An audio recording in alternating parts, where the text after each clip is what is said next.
Hi everyone, it's Dr. Parker. We're introducing the House of Fame this week. This is a more complex and odd text than the Book of the Duchess, which was your first one. Artistically, it follows the same dream structure, so it's got sort of all of the strangeness and wackiness of the Book of the Duchess, but it even is a little more disjointed and a little more sort of surreal in some of its spots. It's probably the most sort of surreal text that we'll read in here. So fear not if it was off-putting to you, because they'll get a little bit more normal, I guess, after this.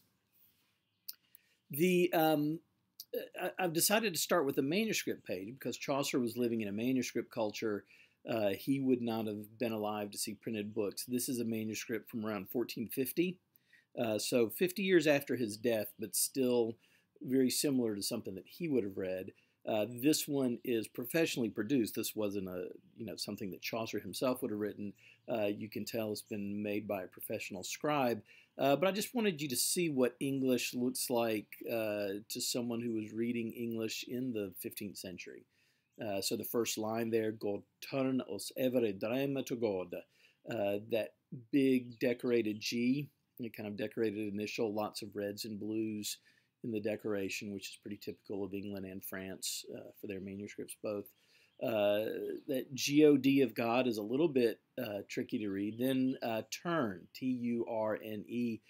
The U's and the V's and the W's get very much sort of linked together. They're very hard to tell apart, but that is a T-U-R-N-E. And then us, U-S, you have that U with a long tail, US, and then every is not too bad to read, but that V looks a lot like an N. What we would think would be the open part of the V is fairly closed off, and then it's got a pretty substantial foot coming off of it. Dreme, D-R-E-M-E, you've got kind of a cursive D with a loop on it.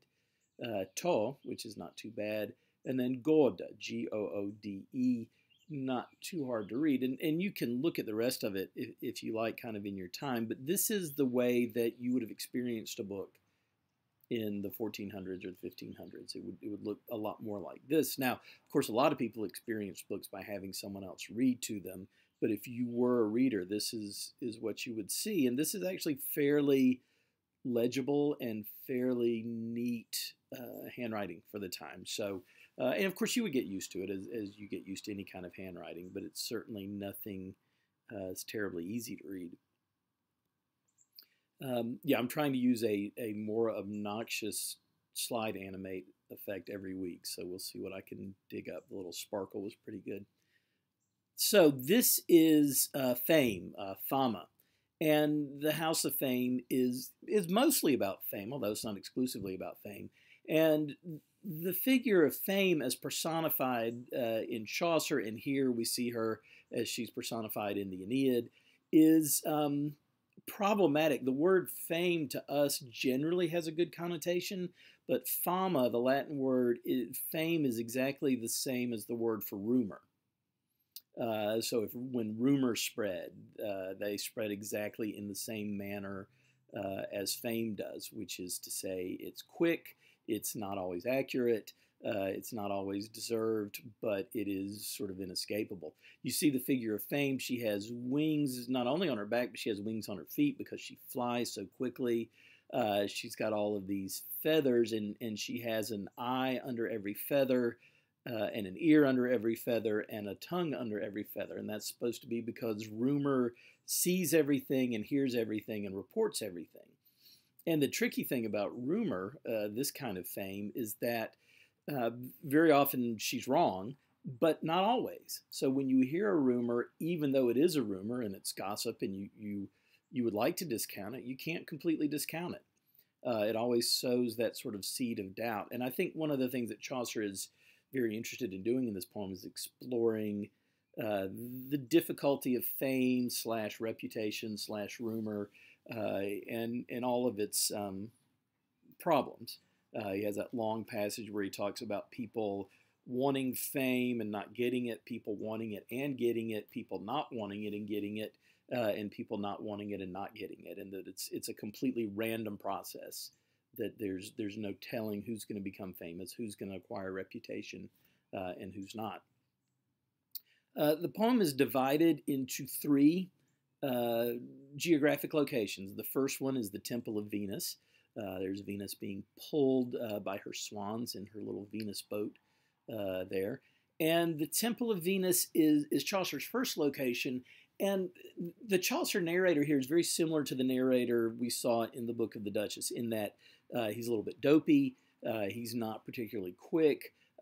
Here we get a little bit more of his personality, and I don't know if I want to say it's the same character, but it's certainly a similar character. And things that we can say about him, like I say, he's naive, he's not too quick to pick up on anything. In this one, he is talked about a lot as being unlucky in love. He's never really had a great love affair. He's never fallen in love. No one's ever fallen in love with him. This is a part of the world, but he's very curious about it, and he doesn't necessarily so much want to take part in it as he just wants to learn about it. And so this first place that he goes, which is the Temple of Venus, the temple made out of glass, is a place to learn about love. But what he learns about love is that it's very much a two-edged sword. That even though there are all the delightful things of love there in the Temple of Love, all of the kissing and all of the passion and everything else, also there are all of the bad things about love, the betrayal, the sleepless nights, the depression, everything like that. And the signature story that gets told in the Temple of Venus is the story of Dido. And Dido is in Book 4 of the Aeneid. Aeneas, remember, has escaped Troy, and he is going across the ocean or across the Mediterranean Sea to found Rome. And he is blown off course in Book 4, and he lands in Carthage, which is the city of Queen Dido. And they fall in love with each other. She falls in love with him, I think, a little bit harder. And but he is called by the gods to leave her and continue on his mission, and she kills herself as a result. She is a suicide. And that's significant for a couple of reasons, because certainly it shows this sort of dark side of love, but also because in the Aeneid, Book 4 of the Aeneid is where we get this kind of prototype of this personification of Fama, of rumor, the way that jealous kings find out about Dido and Aeneas having an affair to begin with, is the fact that rumor flies all around, spreading this gossip, spreading all of this news. So the Temple of Venus, and we'll see the Temple of Venus again in the Parliament of Fowls, which is the next text you read. But it's very much a place of all of both the delights and the dangers of love. From there, he moves on to the actual House of Fame itself, the Palace of Fame. And here's a representation of the House of Fame. It is, we can talk about it maybe in the discussion in a little bit more detail, but architecturally it's very interesting. It stands on this mountain of ice. And even before you get into the House of Fame, you see this mountain of ice. And on the shady side, you see the names that are engraved into it, and they're names of the great and the good, the people who have kind of the most lasting fame. On the other hand, when you go over to the slope that is sunny, those names have melted off. Those names in the sunshine have sort of faded away and melted. And already this is a commentary by Chaucer on this idea that fame is fleeting sometimes and lasting sometimes, and it's almost at random. Whichever side of the mountain your name was written upon determines whether your fame was lasting, not necessarily whether or not you deserve it or anything like that. We get inside the palace, and we see the just millions and millions of people clamoring for fame. We see the figure of Fame herself, and we see her sort of servants and her minions and things like that. By the way, before I forget, we haven't talked about the eagle yet that Geoffrey, the narrator, who actually is referred to as Geoffrey in the text, is flown here and there on this sort of giant eagle, who is basically benevolent, although he's a little bit of a smart aleck, and he makes fun of Geoffrey from time to time. And there's not necessarily a particular symbolic weight to the eagle. This is, I mean, the eagle is always portrayed as a noble bird and as royal and things like that. But beyond that, this is just his sort of dream logic. This is his way of getting around the dream world here. Is he's got this sort of private jet that he goes around on, which happens to be an eagle. He's very afraid, of course, at first of the eagle. But because the eagle can talk, as all giant transporting eagles can do, they get in conversation. They talk about several things, including the science of dreams and the science of sound, which is pretty interesting, which becomes relevant in the third part. So we've gone from the Temple of Venus to the actual House of Fame. Then we get taken to this other place, and this little picture. This is a modern illustration somebody's done. It's not anything this coeval with Chaucer, but it's the Wicker House, and the Wicker House is described in a really sort of fantastical manner. It's miles around, literally. It's so giant, but it also spins around at this great rate of speed, and everybody inside it is talking, and they're spreading rumors. Some of them are true, some of them are not true. And because of the chinks in the house, and the centripetal force, I suppose, these rumors escape and they fly all over the place. And this is sort of the place where rumors are born, I suppose, and where they spread. And Chaucer goes in there, and he's still insisting to the eagle that he wants to learn something about love. He wants to learn something certain about love. He doesn't feel like he has a handle on any of it, so he wants to find out something. The eagle has promised him in the Wicker House he will be able to learn something. And so that's when he gets taken there. And that's when we get to the ending. And this is the thing that's really intrigued scholars and readers about the House of Fame for a long time. It seems to be unfinished. So Chaucer, the narrator, is in the Wicker House. People are talking about all kinds of things, including love, but including other things. Then a hush sort of falls on the building, and someone walks in, and the narrator says I didn't know who he was, but he appeared to be a man of great authority. And then the poem cuts off. And your first impulse upon reading is to say, well, this is an unfinished work. Chaucer certainly was going to tell us who this was and what he had to say. But there's a big school of thought that argues that this actually is meant to be the ending of the poem.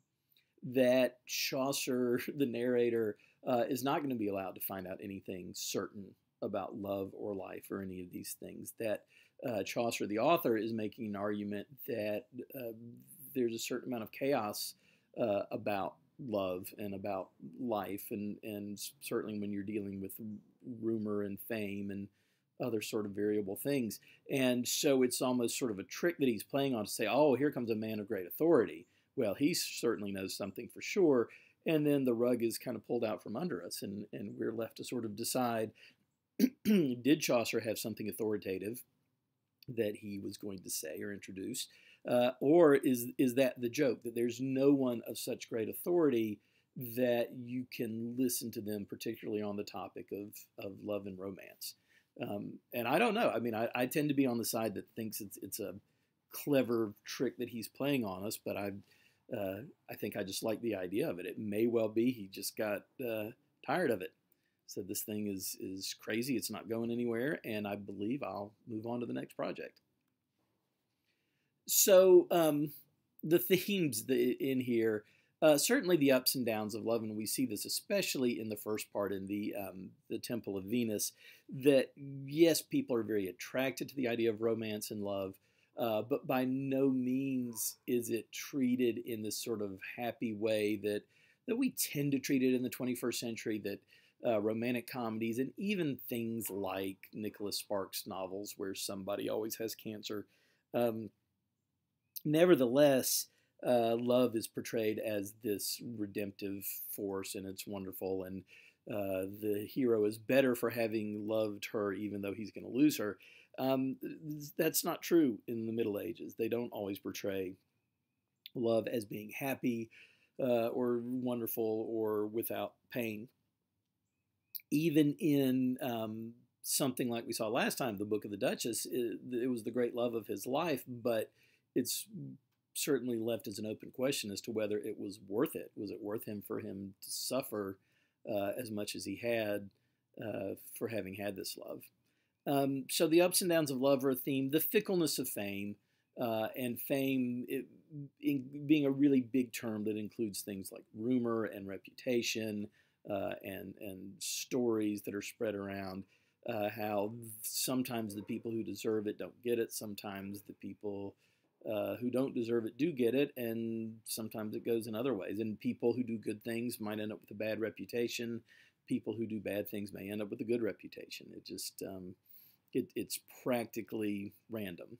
It's as close as anything in Chaucer's world to being random. And finally, the to sort of problematize the ending of this a little bit more, the difficulty of just knowing anything at all. Just what does it mean to really be certain of something? What does it really mean to know something? And once again, we see Chaucer operating in, I don't want to say a non-Christian universe, because the very first line he says, by the rood, which means by the cross of Christ. On the other hand, he's using these sort of pagan, pre-Christian gods and goddesses and symbols and things. So we haven't been admitted into Chaucer's religious thinking yet. We will be maybe later on. But this idea that knowing anything for certain is an illusion. And it's difficult to know anything. And what are the implications of that? Can you bear to live in the world knowing that there's very little that you can know? There's a line in the text where Chaucer the narrator says, I wanted to learn one certain thing about love. And you can read that line two ways. It may be that there was a thing that he had in mind. I wanted to find out this certain thing, like how do you attract a woman, or who knows what it could have been. But you can also read it as, I just wanted to learn one certain thing. Everything about love seems so uncertain. I wanted to learn if there was one thing that is certain. And what we see is by the end of the text, he doesn't learn anything. And that's why my idea tends to be that there was not a man of authority that was going to come in and introduce this one true fact, because I don't know that I think Chaucer believed in that. So this should give you plenty to work with. I hope you enjoy the text. It is a very odd one, but kind of enjoy that part of it. I think you might like it. And I'll post some discussion questions, and we'll try to stick to our schedule with sort of the Tuesday, Thursday schedule. But I'll be emailing you. Thanks for watching, and I hope that you're all well.